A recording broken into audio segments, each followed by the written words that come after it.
running back will probably not be the top need for the Chargers in the first round once they get there, but there are a couple of prospects that, if they are available, will be very hard to pass up on.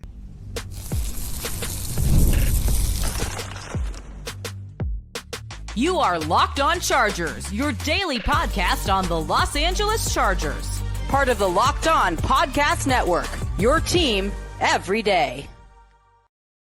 What is up, and welcome into the Locked On Chargers podcast. I'm your host, Daniel Wade, joined as always by my co-host, David Drogemeyer, and we've been covering the Chargers now for 9 seasons, but this is our 7th year as the host of the Locked On Chargers podcast, bringing you your team every day. Thank you to the everydayers out there for making us your first listen. To make sure that you never miss the show, go subscribe or follow for free on the Locked On Chargers YouTube channel and listen wherever you get your podcast from. David, what do we got today? Mock Draft Monday is what we're getting into, and there is a couple of running backs at the top end of the draft for very different reasons. Should be very alluring to the Chargers with what they bring to the table, both extremely dynamic running backs. And, of course, in free agency, it's coming right around the corner. The Chargers have a lot to get done. Are they going to be able to target a guard, a center? What is the approach going to be? And there's a lot of money to spend. Is it going to be spent the way Charger fans expect? We're going to find out. Yeah, that is going to be an interesting conversation because they could have a ton of money, but it doesn't necessarily mean they're going to go sign 4 top-of-the-market deals. But today's episode is brought to you by FanDuel.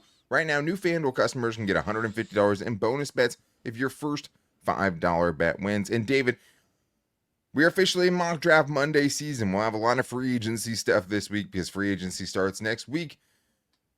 But it is time to start looking at this draft, and I think specifically what the Chargers could do in round 1. And most recently, they've been linked to running backs in round 1, which I don't think many Chargers fans just, without looking at the names of the players, would be like, hey, Chargers just need to go running back. Going into the draft, that is one of their top needs, especially if they are to re-sign someone like a J.K. Dobbins. But there are 2 first-round running backs that could potentially be Chargers if they're available. And I think it starts with just kind of the philosophy of, okay, can you take a running back in round 1? Would you take a running back in round 1? And I don't think any one draft is the same, or any 2 drafts would be the same. Like, it is a case-by-case basis. And I'd say, overall, you don't usually want to take a running back in round 1. And I think the other thing has to do with where you are as a franchise. Like, are you a running back away, or are you going to get the prime years of that running back? Daniel Jeremiah has talked about this, are all of those running backs carries going to matter, right? And the Chargers, I think, are in a place where the window is kind of open with Jim Harbaugh now, and I think they expect to contend this season. So it would be a time to maybe spend a little bit more on a running back, especially after we've seen them kind of fail, trying to hit on day 3 picks over and over again. And so I think in the right scenario, it is okay to take a running back in round 1. And I think the last one we were probably on that train for was Bijan Robinson. And I think in this class, there's one guy that's in the Bijan Robinson kind of atmosphere, in the same kind of level as a prospect, and it's Ashton Jeanty. And I think we could both probably unequivocally say, hey, if Ashton Jeanty's there, he probably won't be, but it's a running back, so who knows? You 100% sign off on the Chargers kind of running to the podium and putting that pick in, even if it's not necessarily their biggest need. Yeah, also, taking a running back with pick number 22 and taking a running back with pick number 6 or 7 is a completely different situation. Just to put it out there, right? The Chargers are the back end of the draft. But looking at Ashton Jeanty's stats, it is absolutely mind-boggling what he was able to put together in 2024. 14 games, 375 attempts. Yeah, he got the ball a lot, but he also did a lot with it. 2,595 rushing yards, 29 touchdowns, 6.9 yards per attempt. Also, 152 missed tackles forced, which was first in college football. 1,970 yards after contact, also first. 36 runs of 15+, also first. Ashton Jeanty is an absolute monster, and he put together the biggest campaign that we have seen in college football in a very, very long time. Yeah, if it wasn't for, Travis Hunter, who was doing something, somewhat historic, he probably runs away with the Heisman voting last season. And he averaged 185 yards per game. This was crazy to me. Averaged 12.9 points per game. That's what Ashton Jeanty averaged last year. He basically scored 2 touchdowns I mean, that's more than 2 touchdowns per game, right? It's wild. Really good acceleration. Like, there's just no real downside to his game. I mean, he's only 5'8", 211 pounds, but he doesn't play that way. He hasn't run the 40 yet, so we'll see what that time looks like. But, I mean, I think it would have to be a pretty disastrous 40 time for him to lose too much stock because there's just so many other parts of his game that are really good. Like the acceleration, the ability to bounce off contact as someone that, like a Darren Sproles or something like that is very hard to find and hard to square up. He has that, but he's just so much stronger. He's built so much more compact. And the crazy thing is just not just the broken tackles, but how quickly he can get up to full speed after he breaks a tackle. Like, spinning off someone and he's already pulling away from safeties. Enough speed to catch the corner. Crazy amount of elusiveness, as you said. And I think also his receiving a little bit underrated too. I mean, just the way he catches the football, the way he turns from a receiver back into a running back in the open field. Just really, really smooth. I mean, there's not a lot of flaws to him as a prospect. If you get a perfect prospect like that, you go and jump on it, even if it's not necessarily your biggest need. But that's not really the question. I think both of us have been kind of on record before. Hey, Ashton Jeanty is kind of in a class of its own. But that's not the one that's been most linked to the Chargers recently. The guy who's been most linked to the Chargers recently has been Omarion Hampton, who is pretty universally the second best running back in this class. But I don't think is as much of a slam dunk, okay, you automatically take him at 22 if he's available type of guy. Then you watch the tape on him, David, and he's put up really ridiculous stats over the last couple of years, led the ACC in rushing both seasons. But he also just feels like he's a very Jim Harbaugh type of guy. This is a gap scheme power runner that, has the size, has the prototypical build of what you look for in a running back. And it's like, man, it's not as much of a slam dunk, but I just feel like this coaching staff and what they want to be would have a hard time passing up on someone with the skill set that Omarion Hampton has. That's absolutely correct. Back-to-back seasons of 1,500 plus rushing yards and 15 touchdowns each season, 5.9 yards per carry each season. So the model of consistency there for Omarion Hampton. And this is a bigger guy, 6'1", 6 to 6'1", 215, 220 pounds. So he was measured at the combine, 5'11", 221 pounds. There you go, 5'11", 221. When I watched him, this screams Jim Harbaugh guy to me. Breaks tackles almost every time he touches the ball. Excellent contact balance. Very rarely goes backwards. He is always falling forward, always getting those couple extra yards. He runs angry and he invites contact, and he runs people over regularly. And I watched probably 5 or 6 games. It was a common theme. Also, I like the heart. He does not quit.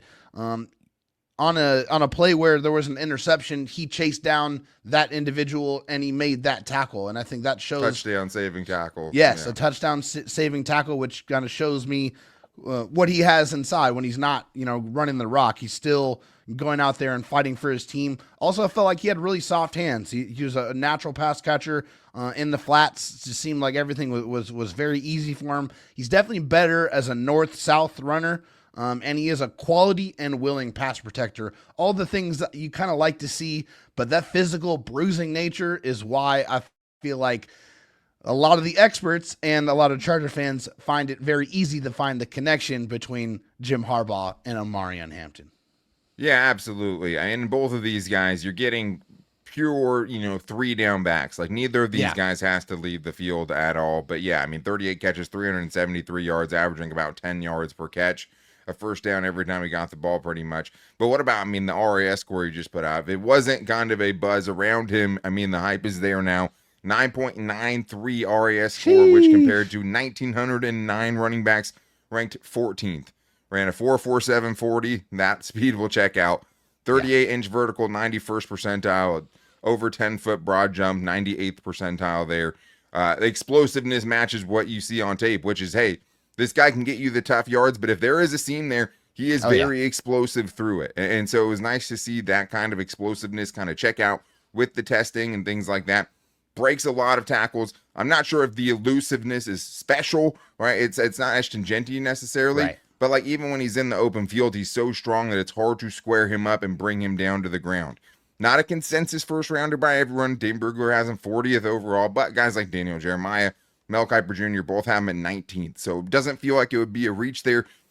I don't love running back in the first round, philosophically speaking, unless it's someone special. He might check those boxes for what this Chargers offense wants to be, and it'd be pretty hard to be mad at that specific pick when you watch the player and see how good he is. But we still have more to get into. We wanted to get some Chargers mailbag in today since we didn't do one at the end of last week. So we're going to talk about this. Is it more important for the Chargers to be more explosive next year, or is it about getting that Jim Harbaugh physicality? We're talking about all that and more in today's Locked On Chargers podcast. When the game tips off, the NBA action is just getting started, and there's no better place to get in on it than FanDuel, America's #1 sportsbook. With FanDuel, you can place live bets throughout the game, so even if you miss the opening tip-off or you want to bet on a fourth quarter comeback, you can stay in on the action. And if you're looking for a bigger payout, you can even combine your live bets into a same-game parlay.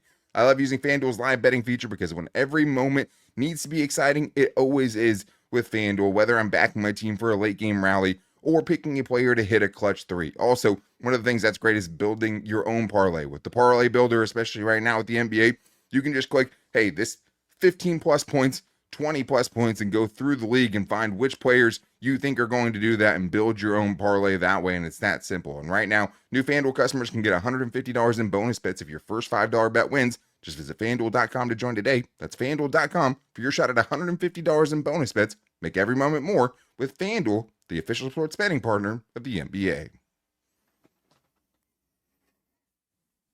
David, we did a little bit of draft, and now it's time to touch on some more of this Chargers offseason, especially with free agency encroaching. And we have a very philosophical question here from Blue Blitz that I want to get into. But thank you, everyone, as always, for making us your first listen. This is interesting, David, because this is kind of a, it's hard to quantify how you do it like this. But the question is this. Should the Chargers worry more about getting physically tougher before getting more explosive? From Blue Blitz? What do you think? Yeah, so for me, I think it's a simple answer. It's become more physical because you want to become more physical, which is going to allow you to be more explosive. Because I think, honestly, one of the best weapons that the Chargers had last year was their ability to utilize play action, which Justin had a completion percentage over 74%. And 8 touchdowns when he was able to utilize play action. What makes play action so much more effective? An actual effective running game.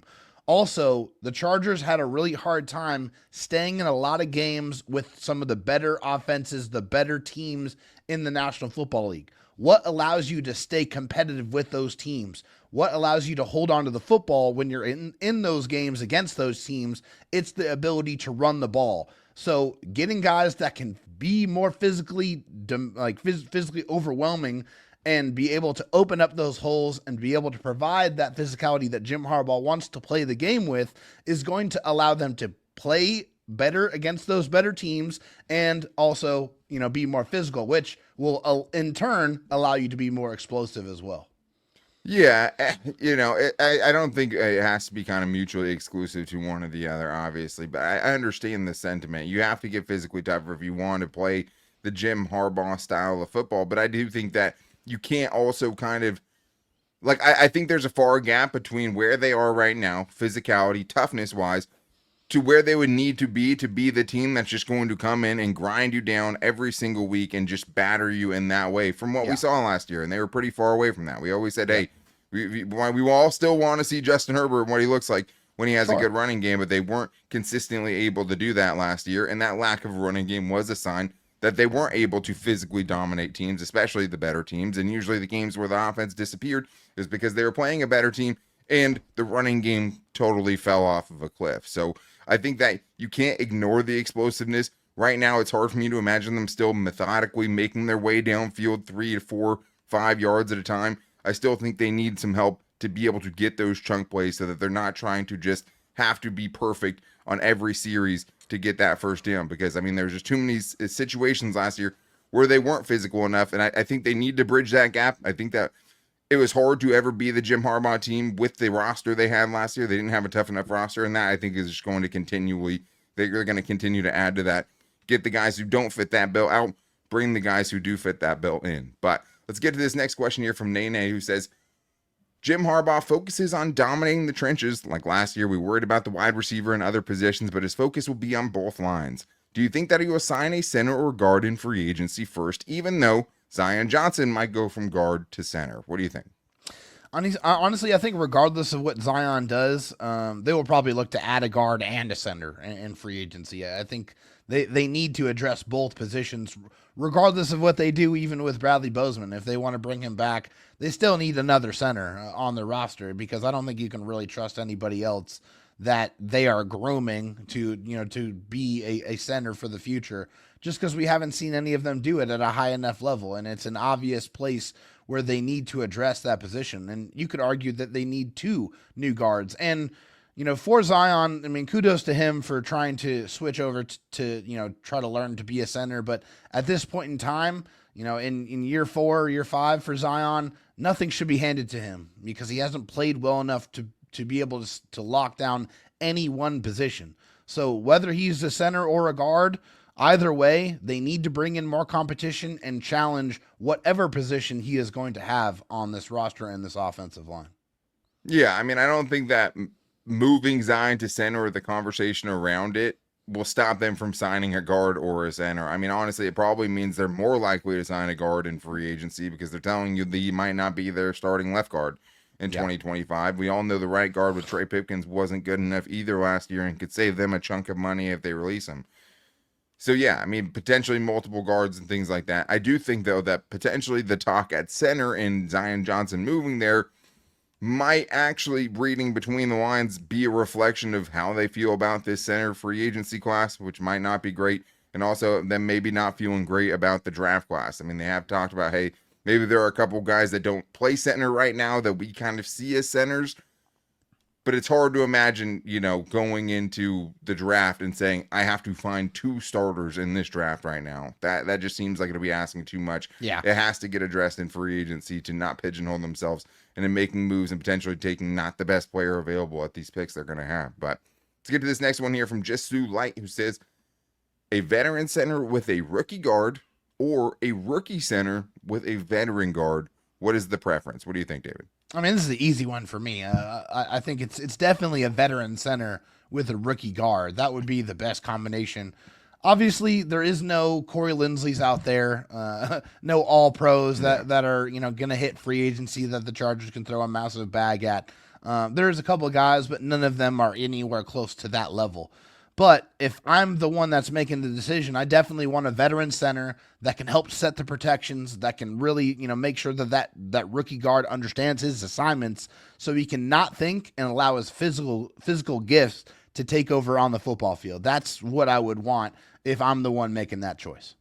Yeah, I would agree with you. I think the other part of it too is it's not a very hyped center class. Like there's, several kind of top flight offensive line prospects that could potentially transition from being, tackles to guards. And maybe that populates who we think of as good guards in this draft class a little bit more. Trying to project those players to center, it becomes a little bit tougher. There is Gray Zabel, who kind of is in a gray area for the Chargers, because he's probably not worth the 22nd overall pick, but he's probably not going to make it to your second round pick either. So after that, the center class isn't getting a ton of love. I mean, you're talking about, a few different options that later on that could potentially make an impact for you. But I think the later you wait, and in this class specifically, trying to think you're going to get a starter in this class that's going to be an impact player for you day one might be a little bit far-fetched unless you get a Gray Zabel, or someone you spend real resources on it. Now, you get a Drew Dahlman in free agency, and then you pair that, hypothetically speaking, with a Tyler Booker, right? You get the best guard in the draft, and you get the best center in free agency. I don't think that's most people's ideal scenario for how the offseason is going to play out. Yeah. But it probably hugely improves what maybe your biggest weakness was in 2024, which was the interior of your offensive line. Like, that's attacking it at least in a way where I think you could count on marked improvement. And I think that if you're talking about this specific scenario, vet center, rookie guard, rookie center, vet guard, it would make more sense to get the veteran center. I think the hard thing is just there's not a lot of great center options in free agency after the couple of guys we've talked about. There's not a lot of top flight center prospects in the draft like there were last year when, we were talking about the Zach Frazier's and all those guys that we were so high on, the Jackson Powers Johnsons, just to to name a couple of them. But it's tough. And I think the further and closer, I guess, we get to free agency, it's like, man, it's going to be interesting to see how they navigate it, because we know last year was not anywhere near close to good enough, but how exactly they can improve it in one off season, unless kind of everything goes perfectly for them, you're probably going to have to be counting on either guys that maybe you don't fully trust right now, at least at one of those spots, or you're hoping for a rookie player to make instant dividends for you, and relying on a young player on what you expect to be a playoff team. But we still have more to get into, including what happens if Khalil Mack leaves. Does that make it more likely that the Chargers keep Joey Bosa, even though his cap hit is crazy right now? And also, time to maybe pump the brakes on the Chargers going on a spending spree in free agency. We'll get into the realistic expectations and more on today's Locked On Chargers podcast.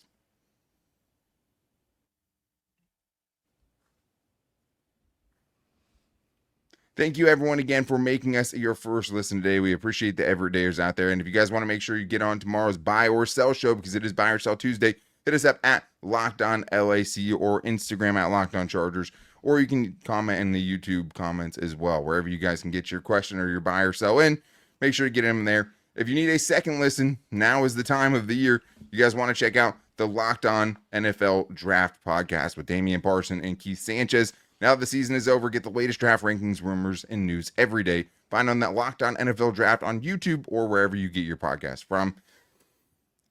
Dave, let's start with Felix Jr. here, who gives a good scenario of maybe an angle to this we haven't discussed as much yet, which is this.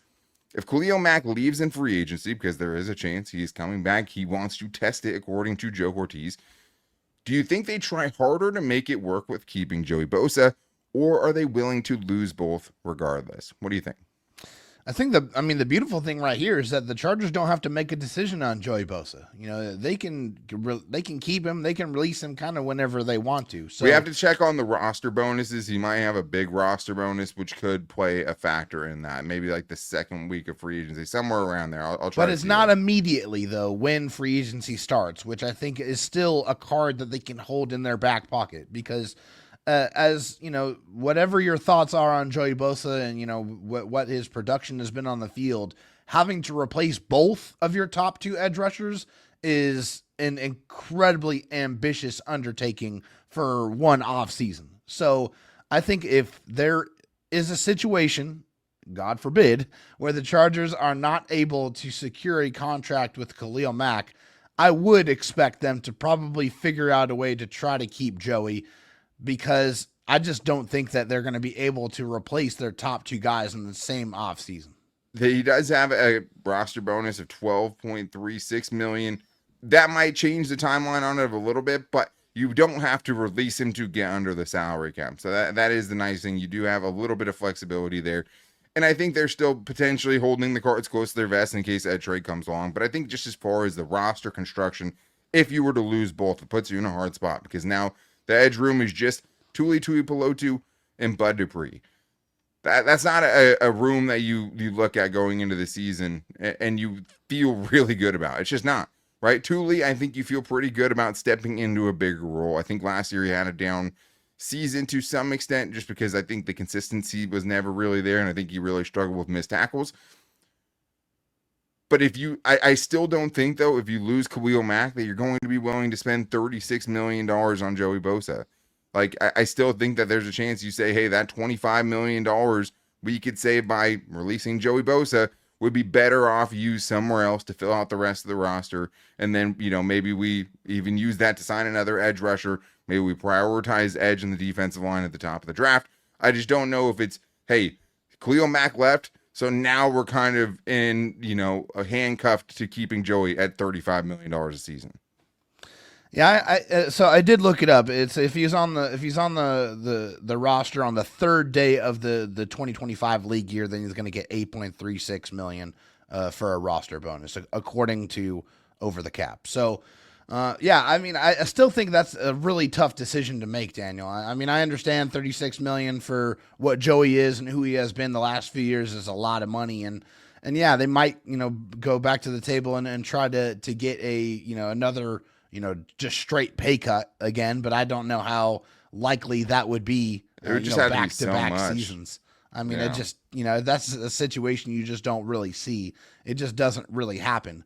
I just think that, obviously if they can't get a deal done with Khalil, then they have to prioritize that immediately. I mean, yeah, I love Thule and I feel like he's a great player, but to your point, I mean, to have an edge room with Thule and Bud Dupree and then a couple of practice squad players is not a situation anybody should want to be in heading into the next season.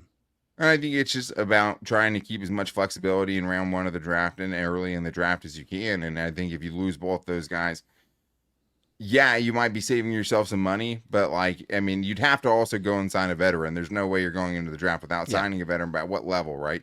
And I think that's what makes it tough. But I just don't think even if Khalil Mack leaves, that they'll be able to stomach what that cap hit's going to be. And like we just heard, right, if the third day of the league year, the Chargers might have to make a decision because you definitely don't want that hitting your books if you're not even going to have him on the roster. Oh, yeah, for sure. The clock is ticking a little bit on that. But let's get to this next one here from Jackson, who says, do you believe the Chargers fans' expectations for free agency are too high or unrealistic? And I think in some ways they are. It's a good question because I think people see the number. Right now, the Chargers have $66 million in cap space after the Elijah Molden contract. So that's already in the books now on over the cap. So that's factoring that in already. A big piece that you have to sign is signed. You can get it close to $100 million by cutting Joey Bosa, cutting Trey Pipkins, and cutting Gus Edwards. So that you could get yourself to more kind of spending space. But Daniel Pomper, he always talks about kind of effective cap space because you have to fill out your 53-man roster no matter what. So even if you feel like, hey, they have all this space, some of that's just going to be taken up by guys you need to fill those roster spots. So it might not be as much as you think it is. You have to be able to keep, $20 plus $25 million in season budget, signing rookies, all of those things. So the number you see is never going to be the number that they have to go spend in free agency. They also have 26 unrestricted free agents. Khalil Mack's deal is going to eat into what you have available in a big way, more than likely $20 to $25 million contract. J.K. Dobbins, Poona Ford, Tier Tark, guys we've talked about. That's also going to kind of factor into how much money they have to spend. So I think maybe there's a little bit of unrealistic expectations about maybe them going and just signing multiple guys to top of the market deals. But I do think they're going to be very active. I just might not think it's going to happen the way that maybe some fans think it will. I agree with you. And as much as the fan in me wants to be like, go spend all the money, go get the best players, it's just not realistic, especially when you hear Joe Ortiz talk about how he wants to build and construct his roster.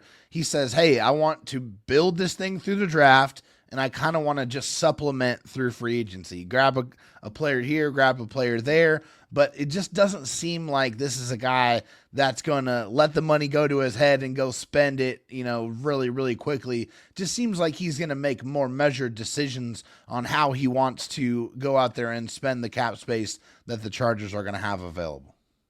Yeah, and we'll see exactly what that number looks like after this week, because I do think we could see more re-signings by the Chargers this week and some more things that were going to kind of give us a better picture of what they have available to spend to them. So now, I still think they could make a big move, but it wouldn't surprise me at all if the big move was on the offensive line and potentially not a wide receiver or something along those lines, like we talked about in the last segment. Maybe it's not the position you think they should be spending it on, but maybe they go a different direction. But let's get to one more here from Athir, talking about potential unrealistic expectations. Here we go. Daniel, David, this is Athir. I love you, my boys. Okay, I have a draft question. Trade down with the Eagles, and then we get a second, a third, and a fifth this coming draft. Would you do it? Regardless who's on the board. I am going to do it, especially I'm picking 7 times in the first 5 rounds. What do you got to say about this? So I'll start by saying, yeah, I would do that, obviously, but that haul is not going to come in. I think the bigger question, and the reason I wanted to use this for my theory, is just everyone kind of in a vacuum says, oh, I'm down for trading back, but I think it's more about how much are you willing to trade back. So to go back 10 spots, to go to 32 from 22, which is what he's bringing up in this situation, you'd have to get a pretty good amount. I mean, the closest thing I could find to this recently was 2022. The Buccaneers traded from 27 back to pick 35 with the Jaguars, and they got back a 4th and a 6th. Now, the 22nd pick is much, is higher and makes a difference, right, from the 27th pick. It's a more valuable pick. So maybe let's say, it's a 3rd and a 5th or something along those lines. I don't think that's incredibly unrealistic. But at some point, too, like it feels like quality over quantity. Like you want to give Joe Ortiz more throws at the dartboard, but like when you're talking about a team who wants to contend potentially this season, I want them to go get their guy. Now, if they feel like everyone in that kind of range is all similar grades, then go for it, I guess. But that's a long way. It would definitely depend to me on who's on the board at that point. It's not regardless of who's on the board, like Athir's saying. Yeah, definitely not a regardless of who's on the board type of situation. I mean, yeah, if it's that particular package, of course. I mean, I'm pulling the trigger immediately, but that's not going to happen. That's not anywhere close. Well, I mean, you could have a Tyler Warren there. You could have an Ashton Jeanty there. Yeah. You know what I mean? There are you players that really are going to supersede that trade decision in my mind. But also, like, is a good chance that, the Chargers don't have 22 first-round graded players.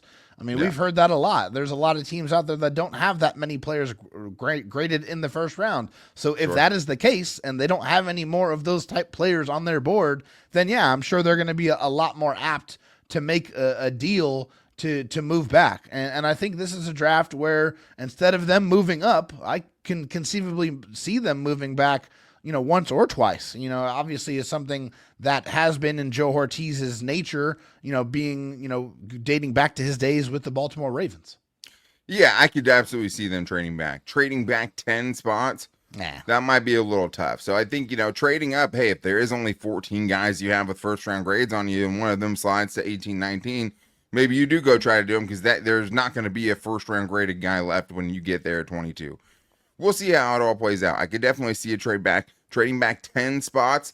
I think you'd have to show me what the board was, and it would have to be a haul. It's not going to be that haul, but it would have to be a very, very good haul and more chances and legit chances for Joe Ortiz to add some impact players. Like you said it there, that many picks in the top 5 rounds.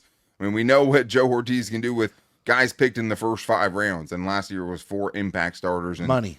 A couple at least elite players at their position. But that's going to wrap things up for today's show. Make sure you guys are back here tomorrow for Buy or Sell Tuesday and give us your buy or sell's biggest Charger storylines and overreactions at Lockdown LAC when we put the post out there on our Instagram at Lockdown Chargers or in the YouTube comments, wherever you can get your buy or sell in. You can even hit me up at Dan Talk Sports or David at Dro Talk SD on Twitter. But thank you guys for making us your first listen, as always, throughout the off season as well as the season. Make sure you never miss the show. Go subscribe or follow for free on the Lockdown Chargers YouTube channel and listen wherever you get your podcast from. It's free agency week coming up really, really quick. We have a ton of great stuff to get to with you guys this week. But make sure you guys are back here tomorrow for Buy or Sell. But until then, take it easy and go Bolts.